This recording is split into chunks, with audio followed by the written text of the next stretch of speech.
You're listening to Btches, a podcast that creates a positive and welcoming dialogue about mental health.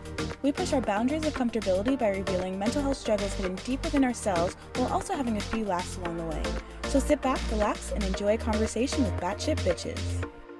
Hello, everybody, and welcome back to Btches. Btches. This is a podcast all about mental health and attempting to, or just destigmatizing mental health. Yes, We want to not talk attempting. about things that we're doing and things that we're going through, and we want to have a positive dialogue and, just allow people to listen and go through what we go through and understand what's up. Yeah, so just a disclaimer, we are not mental health professionals. We are people dealing with our own different mental health diagnoses and concerns and all of that stuff. So we're just simply sharing our experiences and what works for us may not work for you, and that's okay. So, definitely still seek a professional mental health, mental health professional. Professionals. Yes. That's always just good. professionals. Because we're not. Exactly. We are not. Anyways, I'm Rachel Lako. I am an actress, filmmaker, and mental health advocate. And I am AD. I'm attempting not to burp again. Oh my God. AD ate some pizza this morning for breakfast. I'm supposed to be right on before our podcast. a healthy diet, which I am. It's just I've been going through some shit. Okay, so I need some pizza. We understand. Sometimes we need comfort food. It's okay. Self-care. Sometimes you just need it. Yes. It's all right. Once again, I am AD, and I am a YouTube creator, a producer, and I do things that help people out, and I learn and teach. And what kind of stuff do you teach on your YouTube? I teach witchcraft, paganism, and occult symbology. I want to become an occult symbologist one day. So that's my area of study, and it's a lot about being a pagan and also being a person. People don't see pagans as people or witches as people.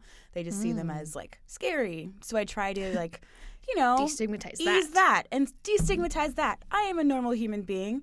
I may deal with crazy mental health issues. I may deal with witchcraft, but at the end of the day, I'm still human.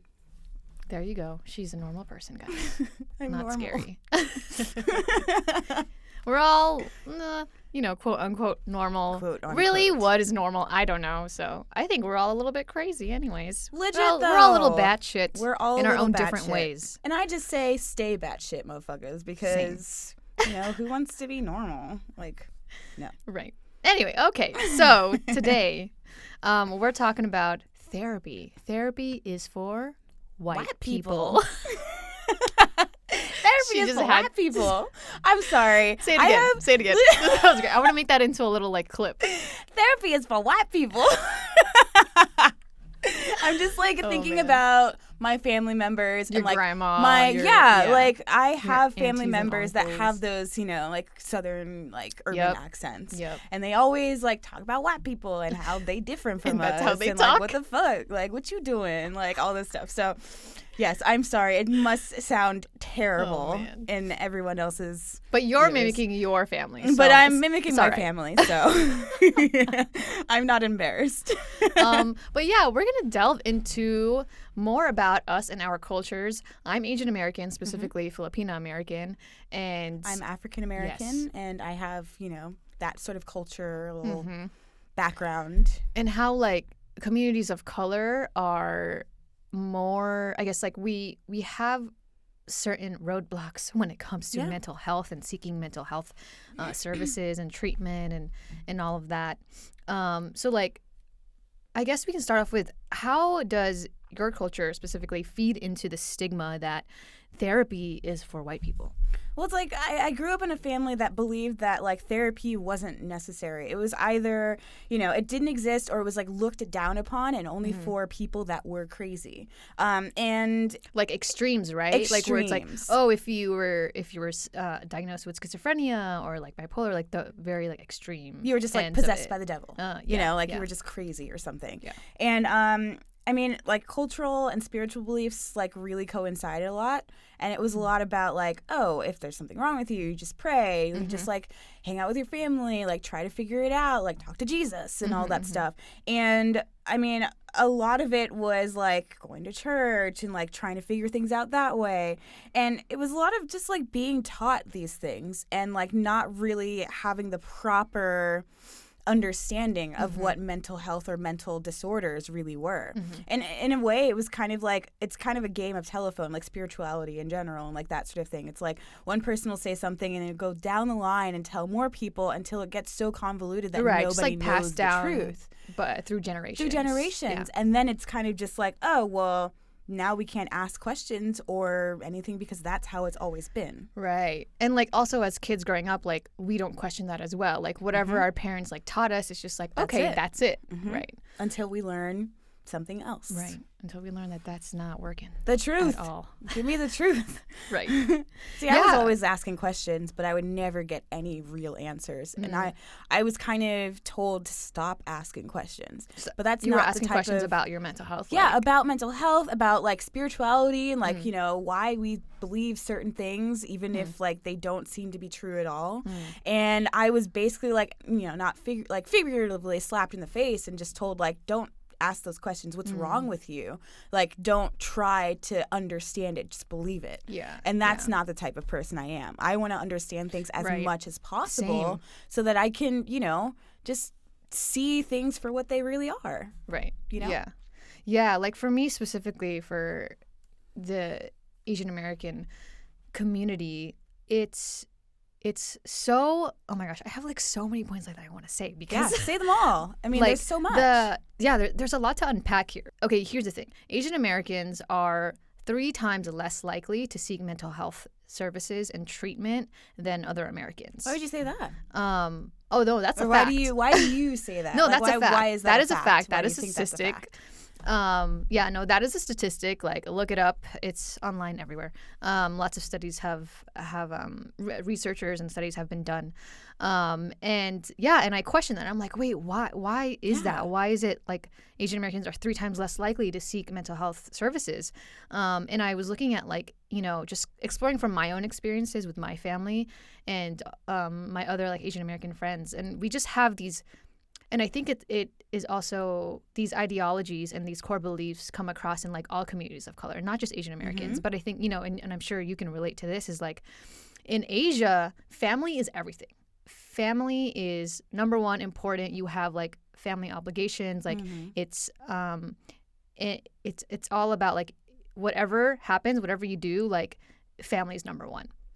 But in America, it's the self. The self is like more important to us, right? Yeah. Not that family isn't important to Americans, but like it's just we're, you know, we kind of look out for ourselves a bit more than we do and than Asians do in general. And so for me as an Asian American, I'm like cut in between that, right? And when we're seeking for mental health, we as an Asian Americans, we're like, if we seek mental health, the thing is like that admits the existence of a mental illness and a mental disorder.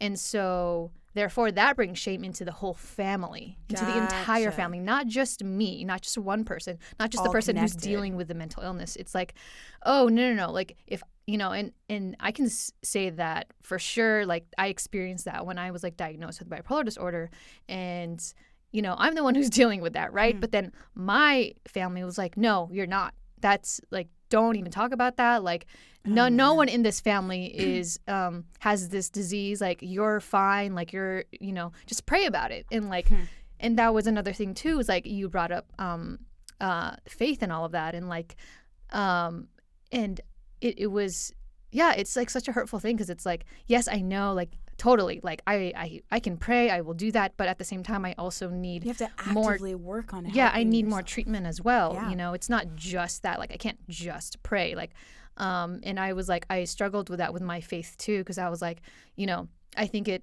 shows for a lot of people who are spiritual or Christians or that like, oh, because you are not only just praying, you don't have faith, or you You're a sinner. Exactly. And so I was like, I totally struggled with that too. So there's like all of the shame coming from so many different sides. And I think for me, so when all of that is piled on, of course, like you don't want to seek help, like or you're afraid. You're too afraid. Right, because you don't have support from your family either. So it's like, wow, I got to do this by myself. And other people are telling you, no, you don't need this. No way.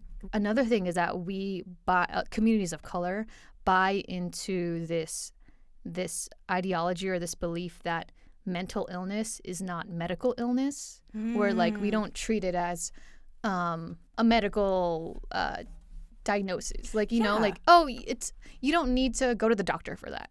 You know? I mean, even now, like, insurance is so difficult to even, like, include mental health in, like, you know, anything. So it's like, if you're at the lower, like, you know, tiers of your insurance, they don't provide that. So it's kind of like the thing. It's like, oh, well, that's not necessary. It's a luxury to get that mental health when it's not. Right. It's something that is It should not be a luxury type of thing. Like, it should just be a basic need. Yeah.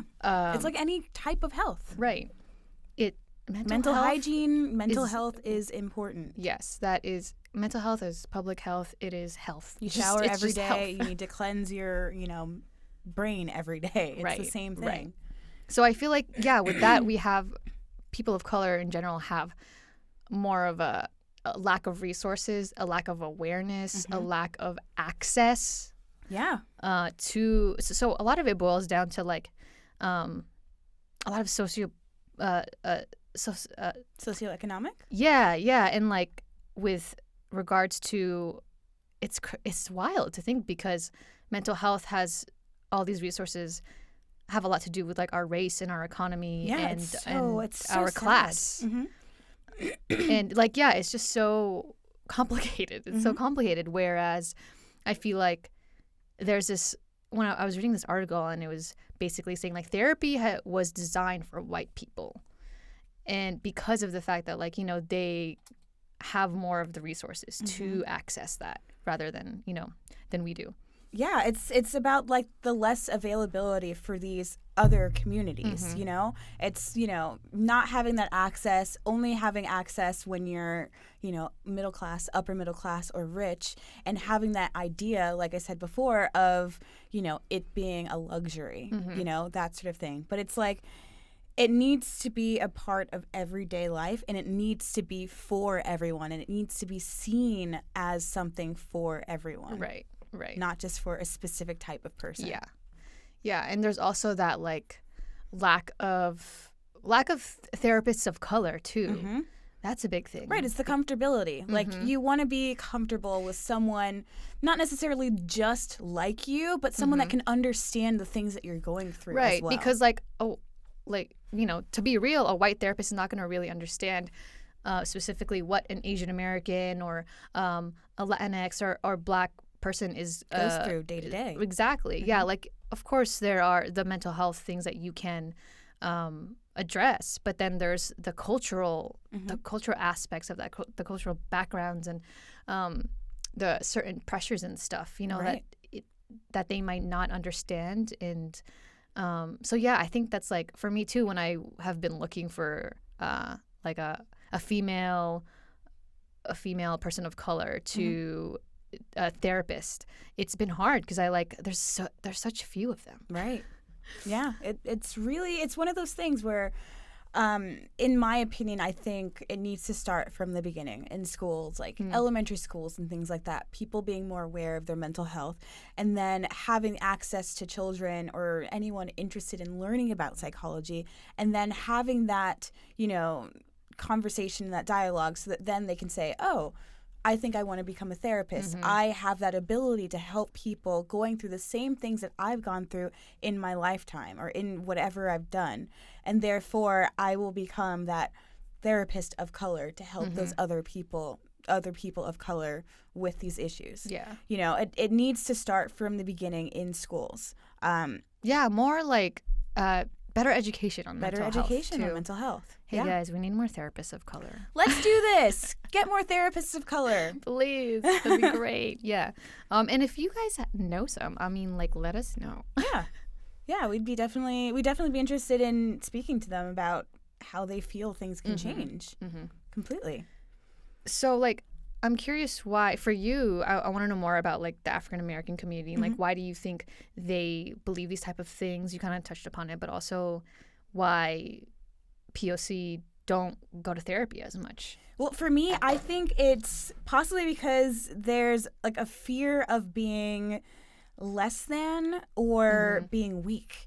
It's like, because a lot of people of color think that, you know, you either really going through something, being crazy because you're being punished by God, or you're completely just weak and you can't handle the things that they may have handled in their lives and stuff like that. It's like, oh, you didn't deal with all of this other stuff that I dealt with, so you, for some reason, can't handle anything and you're weak. Go talk to God. Go figure this out because you need to figure this out. But it's also, you know, the thing about like being oppressed, you know, in our, you know, ancestral history and everything like that, and not wanting to, you know, be lower or less than anyone else. Yeah. So you have to be as strong as possible. So there's no way you can ever allow yourself to be weak enough to have a mental disorder. Because if you do, then you're just not worth, you know, being a part of this culture sort of thing. Right. But it's, I don't know, it's difficult because, you know, like we said before, like there's less availability for people of color. So I feel like, and how difficult everything is now, even like now, having insurance and getting a therapist is fucking difficult. Right. So imagine someone that doesn't have insurance, has people telling them that they don't need therapy, has people telling them that they're just weak and they need to talk to God, but also attempting to try to find it and having that difficulty. You know, after a certain point, they just let it go and like they just ignore it, and they're just like, you know what, fuck this, I don't need it. They're right. You know, this is way too difficult for me.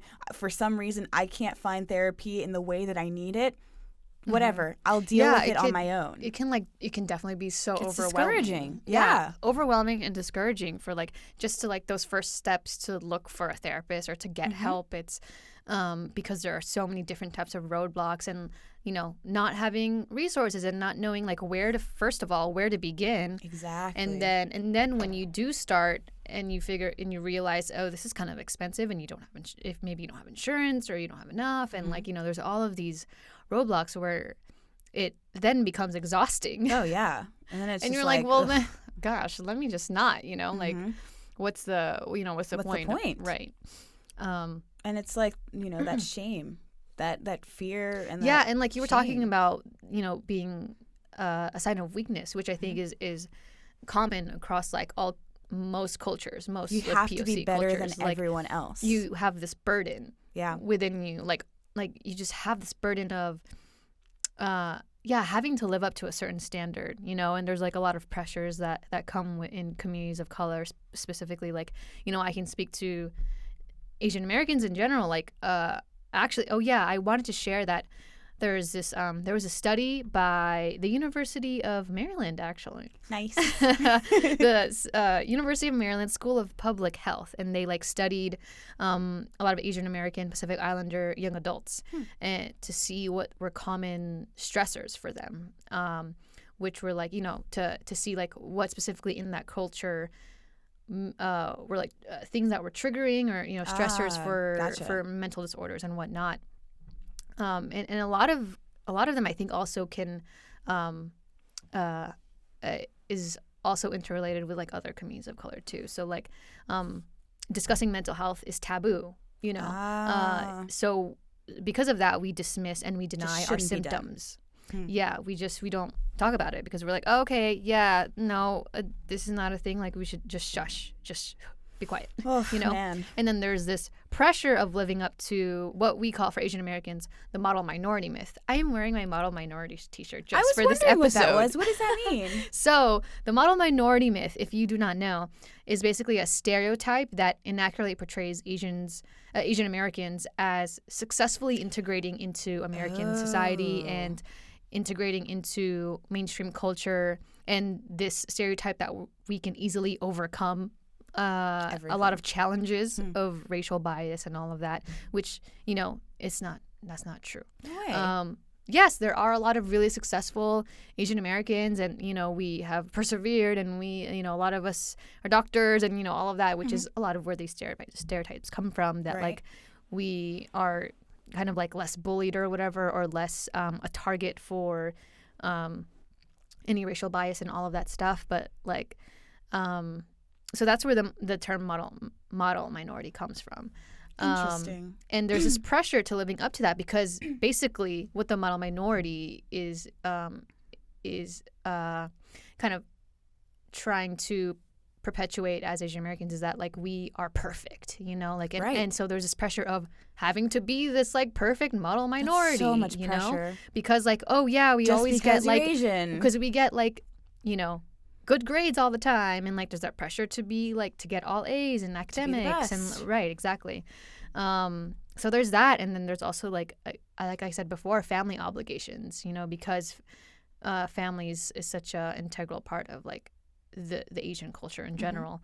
And then there's that like difficulty in balancing two different cultures as Asian Americans, and developing this type of like bicultural sense of self. Yeah. Which I definitely like. I made a whole friggin' short film about, like, my short film is called Bicultural. So, so that that stuff is real. I'm curious if like you've experienced any of that bicultural sense of self. Of, I don't know how. Yeah, I don't know if you have at all, or it's weird because I was always the black sheep in my family, so I kind of steered clear from the cultural biases, I guess you would say. So I never personally dealt with that. I don't know. It's kind of difficult to explain my childhood. Okay. Yeah, there were a lot of different racial things that happened to me, I guess I would say, but it wasn't necessarily from anyone else. It was more from people of my own race not really accepting me for who I was. Gotcha. Yeah, so there wasn't really like any sort of, not in the sense that you're explaining. Yeah, there was a lot of things. I don't even know where to start. Please tell me all of them. Oh gosh, that's a whole different. I feel we like all want to hear episode. Everything. Let's cheer Rachel on right now. Oh boy. No, there's just like this thing of having these two cultures, and like being Asian and then being American, and then not being Asian enough and not being American enough. Not being black enough. Right, and then balancing those two. That has definitely like torn up my like, not even just my mental health also, but like my sense of identity as well. And then having to, and actually we're going to get into that a little bit later, like the differences between like the Eastern and Western beliefs, and specifically in medicine too. But that's later, so I'm just going to save it for that. Did you fall into the belief that therapy was only for white people? And if you did, what point did you stray away from that? I think for a brief moment when I was younger, because that's what I was told. But, after a certain point, I kind of came into my own. I mean, especially after I went to the hospital. But before that even, I took AP Psych when I was in high school. I was like, okay, AP that'll Psych. Be, that was something my favorite to do. Class and my favorite teacher. Yeah, and I was taught that in a... what's the word? I was taught psychology in more of a technical way. So, I mean, I remember the classes, and I remember mentioning it to a family member, like, maybe I should go to therapy. But then I couldn't, like, when they asked me, like, why do you think that? I couldn't really tell them what I was going through, because I wasn't comfortable enough because of those, like, those stigmas, like, oh my God, you're fucking crazy. Right. Like, you can't, like, go to therapy. So, I mean, it wasn't until I went to the hospital and was required to go to a therapist that I realized that therapy was a practical way of, like, going through or talking through the things that you're going through in your life and getting help, So there was that stigma in my mind of nobody goes to therapy unless they're super crazy, or if it's, if they're, like, super rich because it's a luxury. But then I steered from that when I realized that it was something for me that I really, really, truly needed. Yeah, I when I was growing up, I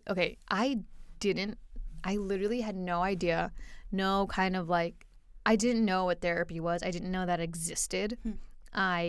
Because we didn't talk about it in my family at all. That was like not on my mind. That was nothing that any of my other like family members talked about or like went through. So I literally like in my childhood up until I took AP Psych in high school, I'd never really heard the words like therapy or, a psychiatrist, stuff like that. And I thought AP Psych was so interesting. It was like one of my favorite classes. Yeah, it's fascinating. But I still, even though I knew at the time, like I was going through so many different things growing up, like suicidal ideation, anxiety, depression, all of that. Like I never really had words for it. Right. I was just like, yeah, I'm like, it's happening, but you don't know. Yeah, it's I'm feeling like a real these things. thing. Yeah. I'm going through this. I never had words to express that what was it was. me with anxiety. Like I didn't really actually truly know what anxiety was until someone like threw it in my face and said, you have anxiety. And that was actually early 2019. Yeah. Yeah. So, like, and it wasn't right. And sometimes you need to like have that person telling you what's going on for you to really truly understand it. Right.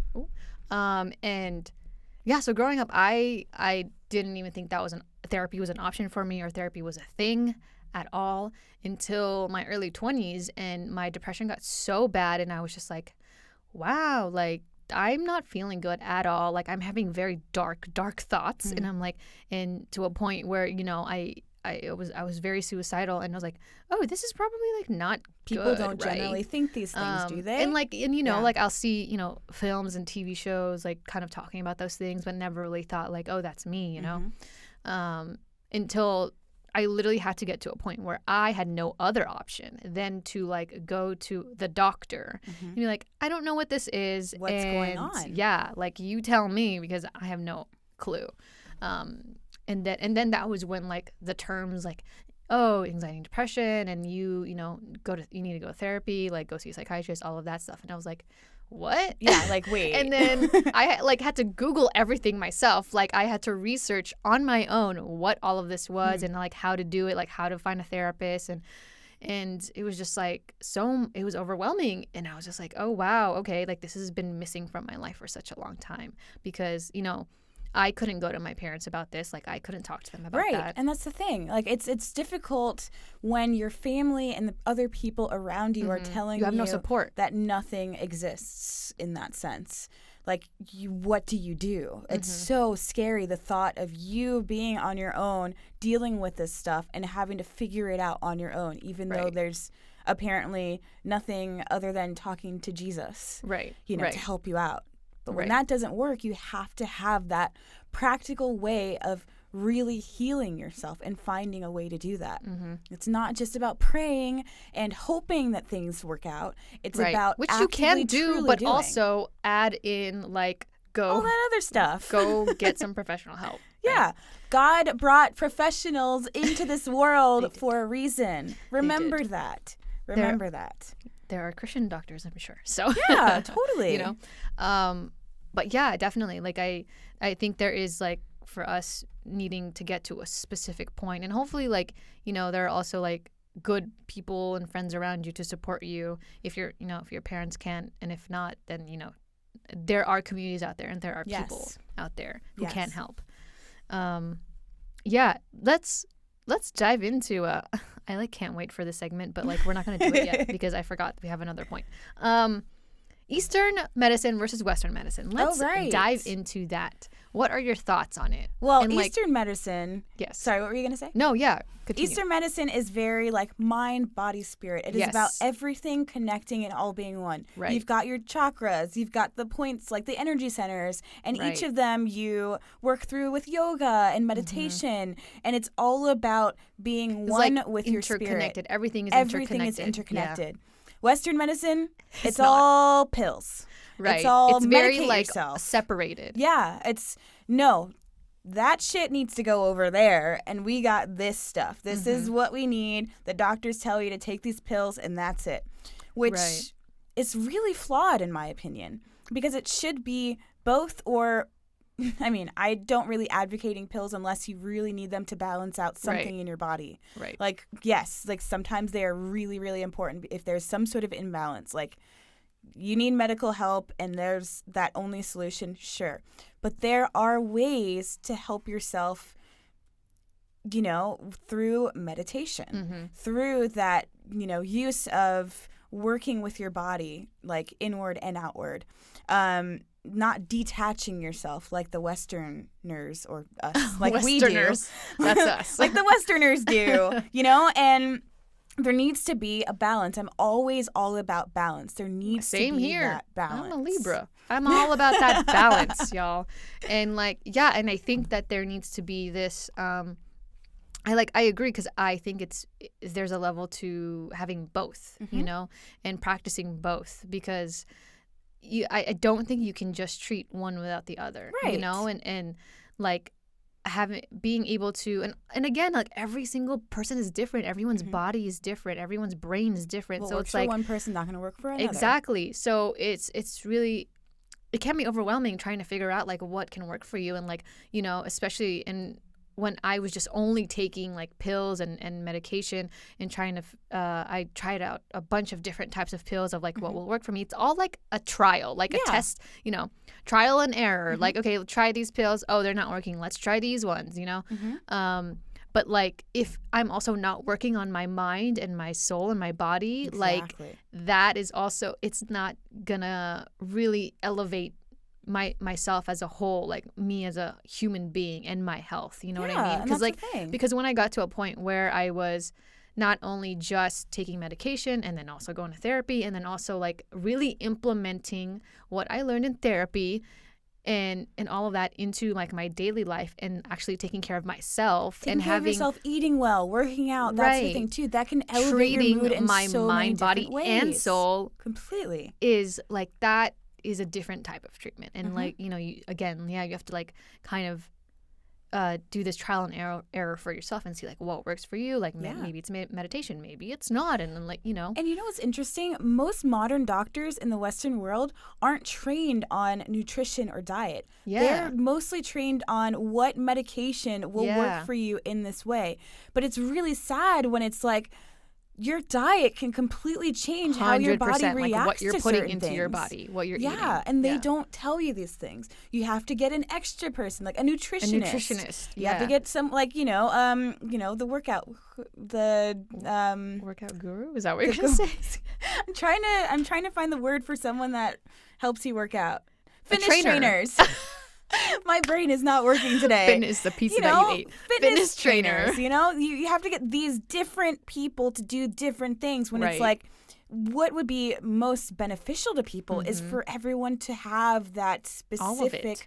Yeah, I mean, I get that you need different fields and all of that stuff, but it'd be really nice for your personal physician to be able to tell you, you know what, eat this, this, and this, and it will help you. Oh my God. I've been thinking about this because I was like, I want to know, like, because there are certain things I know that are like, oh, I probably shouldn't be eating this, or like what type of nutrition I should be eating. Yeah. Again, everyone's body's different. And I'm like, I want to know what I should be putting into my body and what I shouldn't. And I'm like, but then I need to go find a nutritionist. Like it's an extra thing. And, you know, it's, God dang, it's just so overwhelming. I'm just thinking about it. I'm like, oh, connections. Right? We need to connect everything.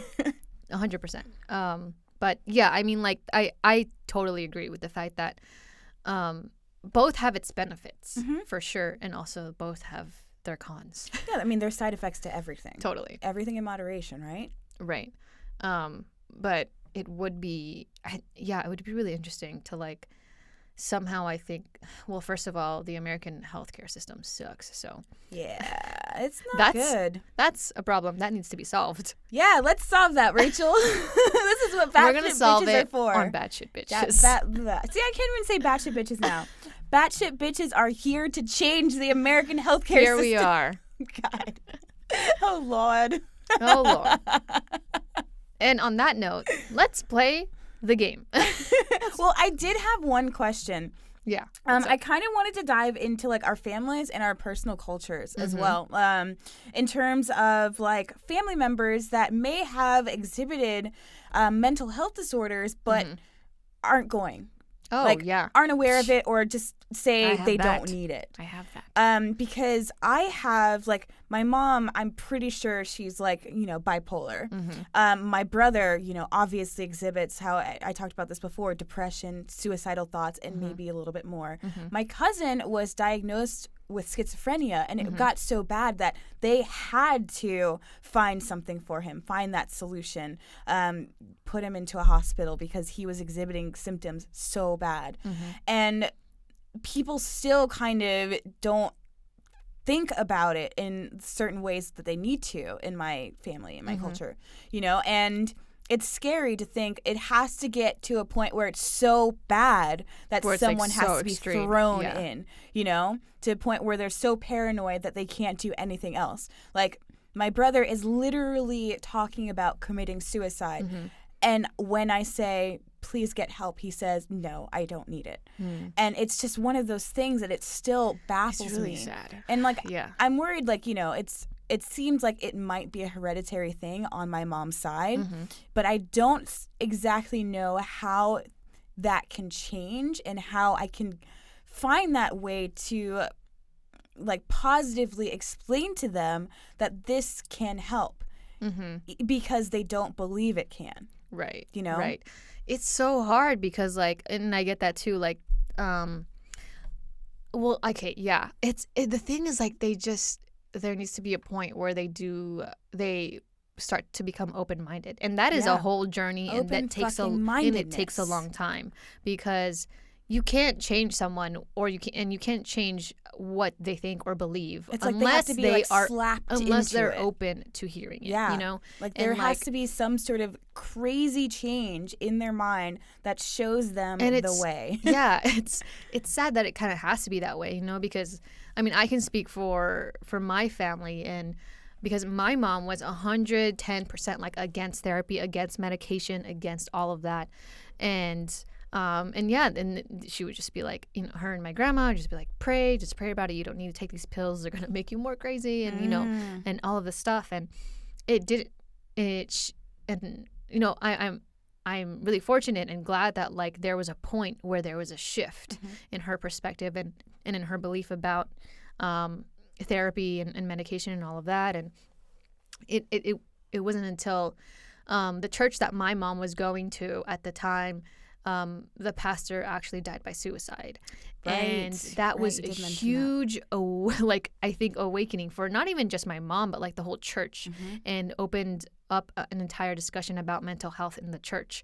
And like, they had therapists there afterwards, and just to talk about what happened and everything, and provide services and all of that. And I think for my mom, finally, she saw that, like, oh, this man who's a pastor, who is supposedly like, because we put pastors above, like, kind of everyone else. Right. Like, hey, like, they're closer to God. Right. Yeah. And, I think it, for the church in general, too, was just like this opened up their mind to the fact that, like, oh, this person that's supposedly closest to God is going through such severe mental health issues or mental illness. And I think for my mom, that definitely opened up her eyes. And so, like, slowly and surely, she started to, like, kind of, I think, ask more questions, or was more open-minded about therapy. And it took a long time, for sure. And then, like, it's so sad that something so tragic. Exactly. Something tragic had to happen in order for her to kind of, like, open up her eyes to it. But, like, now, she takes my youngest sister to therapy, and recently, like, I had told her, like, hey, I think maybe you should go to therapy. Like, are you going? I asked her, I was like, are you going to therapy, Mom? And then she's like, no, I'm not. Your sister is. And then I was like, okay, but I'm like, she was like, are you talking about me? I'm like, yeah, I think. Do it, though. I was like, I think you should go to therapy. And then she was like, okay. And I was like, wow. So okay. I'm like, I don't know if she actually is gonna go, but I mean, I hope so. I'm gonna follow up with her later, and I'll let y'all know if she does. But I was, like, just so proud of the fact that she was, like, just open-minded about it, because there's a lot of trauma, and there's a lot of shit that my family has gone through, and I'm like, my mom has not sought therapy at all. I'm like, there's a point where she would be kind of putting on her kind of her burdens on us, on her children. And I was like, okay, this is a lot. This is a lot to take in, Mom. So I'm like, you know what? I think it'd be best to talk to someone else. You know, not that she can't talk to me about it, but like, you know, there's a certain, I think, obviously, like I need to also protect myself, you know, from all of that. So. But I mean, therapy is good for people just to talk sometimes. Exactly. You could be going through something right now, and you just need someone to talk to, and other people may not be available to talk. So, or you know, they're going through something that they can't, like, they don't have the capacity to take on something themselves. That you're going through. You're right. Yeah. Doesn't mean that they don't care about you. It just means that, okay, you know, there's something that they may be going through that's also really difficult, and they cannot just like pack that on to themselves as well. Exactly. They still love you, you know. But anyways, yeah, so I think it's really hard with families, because especially in, you know, our families of color too, because we're so, like, we don't talk about mental health. So the thing of even just kind of bringing that up is shut down so quickly. Right. And it's just like trying to find that kind of like crack to start that conversation. And it's really hard because they, again, like, you can't really start that conversation unless the other person on the receiving end is open to it. Yeah. Right. And that's the problem. It's the willingness. You know, no one's going to listen if they're not like willing to open up. Right. And it's like, yeah, it's sad that sometimes it has to, something tragic needs to happen, something huge needs to happen, something like you have to like force them into a corner or something, you know? Yeah. Like sometimes, I mean, most of the time I think about like the times in history when things really truly changed. It always started with some sort of tragedy where people needed to like realize, like just be shaken into the like the understanding that things need to change. Right. I mean, like it's kind of what happened to me too. Is, you know, it wasn't until I got to like the worst point of my life in order for me to like go seek therapy and realize that I needed some other kind of help. You know. And yeah, it's sad that like we have to get to that point. But, you know, I think slowly and surely, if just talking about mental health in general, in the public and in mainstream media, the more that we can just start those conversations, I think, you know, positively start that conversation. Right. Don't like stigmatize it. Don't tell people that, you know, it's wrong or bad or they're possessed or anything like that. Tell them that they are human and that they go through things. Just because, you know, someone else went through the same thing and didn't, you know, deal with it in such a, you know, bad way or whatever, doesn't mean that the way that they're dealing with it is bad. It just means that is how their brains, you know, process whatever happened to them. Yeah, and I think, again, that it goes back to the point of why families of color are, you know, just so quick to shut it down, is because there isn't understanding about mental health at all, you know. So I think the more that we can educate and start that from like as early on as possible, I think we can stop the cycle of passing on these like really harmful and hurtful ideologies and beliefs to our children. We got deep there. So on that note, we're gonna play a little trivia game. Trivia. Yeah, true or false stuff. We are going to talk about some mental health facts regarding our specific communities. So I'm going to be reading off some mental health statistics and facts about Asian Americans, and you're going to be reading some about African Americans. Yes. Yep. And then we're gonna test ourselves and see if it's true or false or not. Or what's, Is there a maybe? I know. Or a maybe. I don't know. In between. There's no maybe. All right. I'm going to test you on your Asian American knowledge. You first, Rachel. All right. Okay. Wait, me first as in I guess, or you want? You go first. Okay. All right. Here we go. First one. Asian Americans and Pacific Islanders have the lowest rate of utilization of mental health services among ethnic populations. Oh. Of utilization, like they don't use it as much. Yes. I would say that's true. Ding, ding, ding, you're correct. Yes, that is very true. That's actually I don't know why sucks. I'm laughing. That's actually I terrible. know. How dare you? I'm laughing only because I got it right. Okay, sure. But no, I know I read this and I was like, are you serious? Like, I know that obviously, like, again, I said earlier, we're 3 times less likely to seek mental health services. That's the only reason why I did say it's true. Right, but I didn't know also, like, we are the lowest. Least likely. I was like, so sad. That sucks, man. So I'm gonna change that. Yes, definitely. Okay, your turn. Okay. According to the National Institute of Mental Health in a 2017 study, minorities access the mental health care. What am I saying? Oh, the minorities' access to the mental health care was 25% less than the majority. 25% less than the majority. One more time. Read it one more time. Okay. Minorities' access to mental health care was 25% less than the majority. I'm gonna say true. It's actually false. What's the percentage? It's false because it's 50%. Ooh, boy. Which is intense. 50 fucking percent. What? That's really sad. I don't like these statistics. No, it's so bad. But yo, that's the hard truth, y'all. It's the hard truth. Okay. Dang, 50%. That's a lot. Okay. Within the Filipino community, about 10% of Filipinos are diagnosed with depression, with Filipinas more likely to have suicidal ideations and attempts, according to a 2014 report from the Asian American Journal of Psychology. Oh my God. Mm-hmm. False? Why do you think it's false?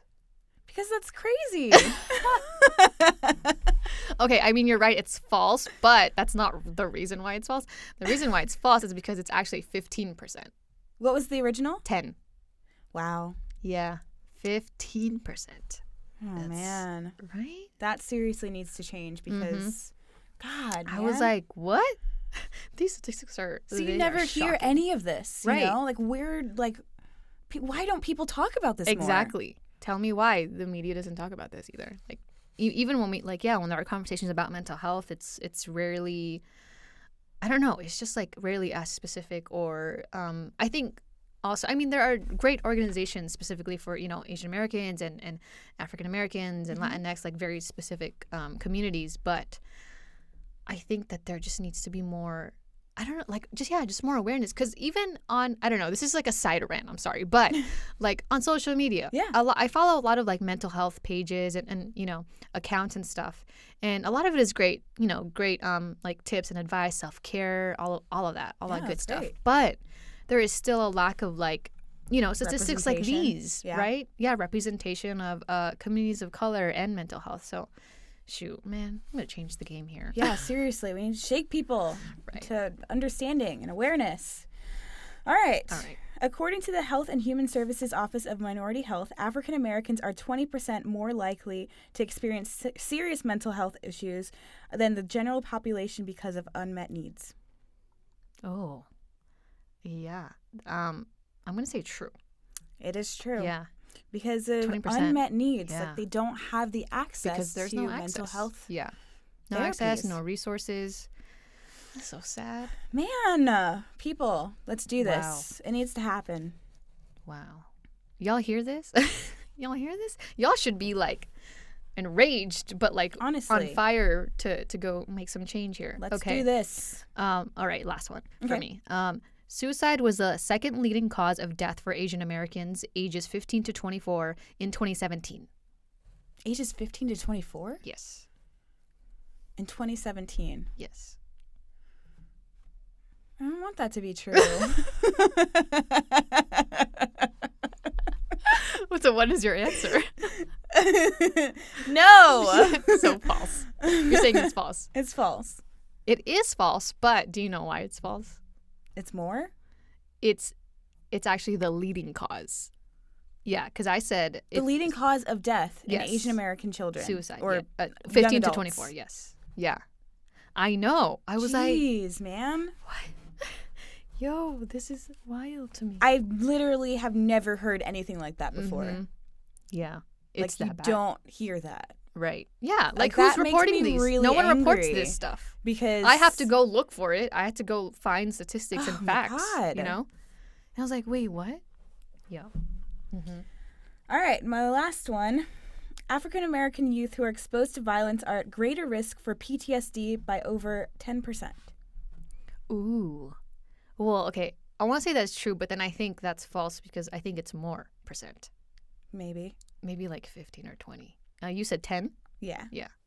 It's actually 25%. Oh, man. 25% of youth in the African American culture suffer PTSD. Yeah. Wow, I'm sad now.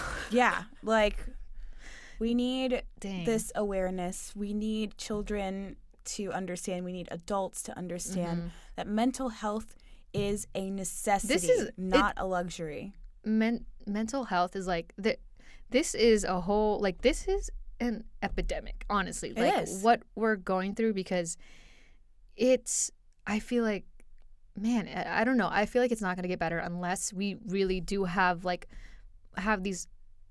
an understanding as a community, as a people. Yeah, as a people, as a community, to come together and actually, first of all, learn about this, because who knows these statistics? Like, I didn't look this up. I knew some of it, but I didn't know all of these. And man, it's shocking, how much this affects us, and the fact that we do so little. It's thrown under the rug. Right. It's nothing. Dang, man. Wow. Okay. So now that we talked about some of these. Yeah, I'm really just right now. I'm mad. I'm mad. Okay. I'm gonna throw this table. Okay.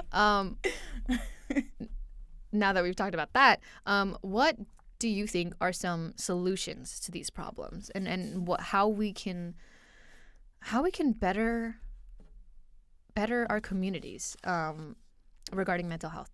Well, I think I did touch a little bit base in this, but again, we need more therapists of color. Yes. Make other cultures, everyone more comfortable by having people that have maybe gone through something they've gone through, maybe just relate to them in some sort of way, aren't just oh, I'm a therapist, I'm going to tell you how to live your life sort of thing. Kind of just ease into it because people aren't comfortable with it, you know? And then also needing workshops in early ages and just having a better understanding of mental health as a whole, and making it in the mainstream, making it the norm, making it not just about crazy people, not just about white people, not just about, people that deal with other shit. It's about everyone as a whole being healthy in every sort of way possible. And that starts from the beginning, 100%. Just having it available. Yes. And I want to add on to that as well is just, and I love that you said workshops, because that was one of my main things too, is just talking about it and starting conversations and opening discussions of just get a certain group of people together, and which is why I think workshops and stuff like that are really helpful, especially for younger people of color too, is just how we can talk about it, and finding words to express that, and the terms, and we were talking about earlier, we didn't know about all of this until we were in our early 20s or something like that. So just talking about it, even with our friends and family, or if your family doesn't, if they don't, I mean, whoever you can, right? Talk Exactly. To about it. So that's the first thing for me, is really just trying to start these conversations, and also just checking in with our friends and whoever our support system is. And also this is a bigger solution give it to us. Bigger solution that will take a while to enact, but just better healthcare system. We just need a better healthcare system, just start over. Seriously, we should just scrap it, start over, free healthcare for all. And so we need to talk to our local government officials, and people, we need to vote. We need to, there's I think an increased need for it, especially at this time. Come on, guys. I want y'all fired up, because I'm fired up. Ready. And again, as you said, more therapists of color, doctors of color, all of that, and just of every culture, you know, just relate to people and help people, feel comfortable. 100%. And I mean, yeah, these solutions are going to take a while. But I think like every single, like, any step is a step. So exactly. Baby steps. Right. We're getting there. We are getting there, I think. Yeah, and we had discussed this a little bit, how like we think the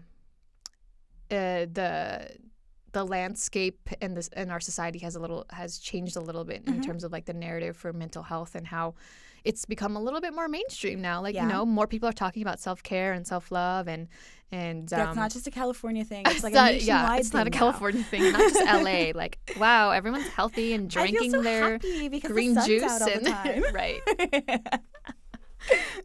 But yeah, like what do you think that contributed to this, so-called shift, and like when do you think that kind of happened? Well, we're going to talk a little bit more about this in our next episode, but yeah, I did just want to touch a little bit because it is kind of, relevant. Yeah, it's definitely relevant to this episode, and I personally think the woke movement and just like the ability for people to feel more comfortable about talking about their issues, or just feeling more comfortable in their skin, in their own skin, about the things that they're going through, about the things that they're feeling, about their bodies, all of that really helped. It was like a shift in consciousness. Right. It's like the age of Aquarius is happening right now. The age of Aquarius. It is the age of Aquarius. Oh, man, really? Okay, yes. wait, don't say more. Talk about that in the next episode. There's a little teaser for you guys. Yes. You have to listen to the next episode because we're going to get deeper into this shift. We're going to get woke, bitch.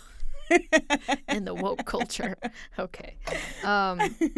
Dope. Recommendations. My favorite thing. Starting with Rachel. Right. So I'm a part of this Facebook group.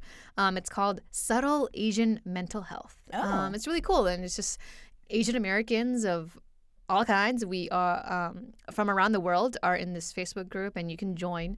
I don't know if it's private or public, but you can like request to join.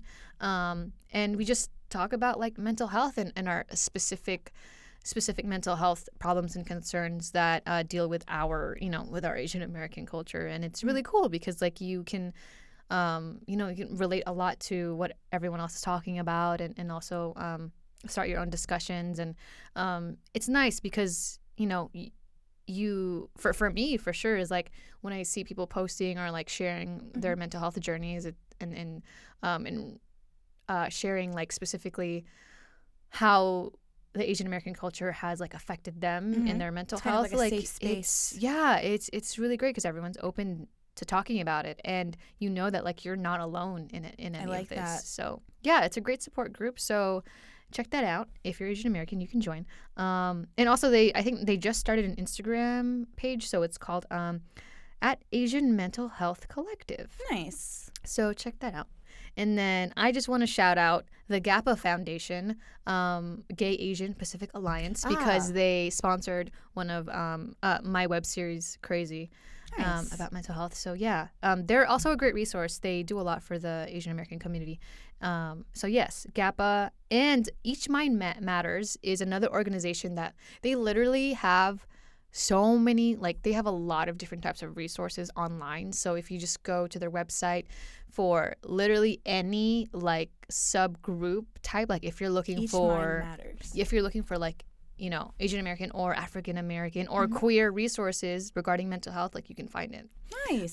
So yeah, they have like a big database and collection of stuff. So I think I'm gonna say Big Daddy. I was like, oh god. What? I don't know. Yes. So yeah, Each Mind Matters. Yeah, those are my recommendations. How about you? Cool. Yeah, I have a recommendation called Therapy for Black Girls. It's a website, and they have a therapist directory for like any city that you live in. It includes a photo, description, a phone number, and a website for a therapist. And it's got a podcast, a blog, and like a whole community for Black females, and people dealing with mental health issues and all of that stuff. I think it's like a great community, and it just allows you that start. That's awesome. To figure out therapy what you for need to what? do What for Therapy for Black Girls. Therapy for Black Girls. Cool. It's definitely a good start for figuring out your next path and your next way of, working through your mental health. That's awesome. Wow, that's cool. All right, I guess that is it for today. That's our episode. Thank you guys so much for listening, and we are going to be back. Make sure you check out the next episode because it's going to be good. It's Batsht. It's going to be Batsht bitches. All right. See you guys next time. Peace out. See you guys later.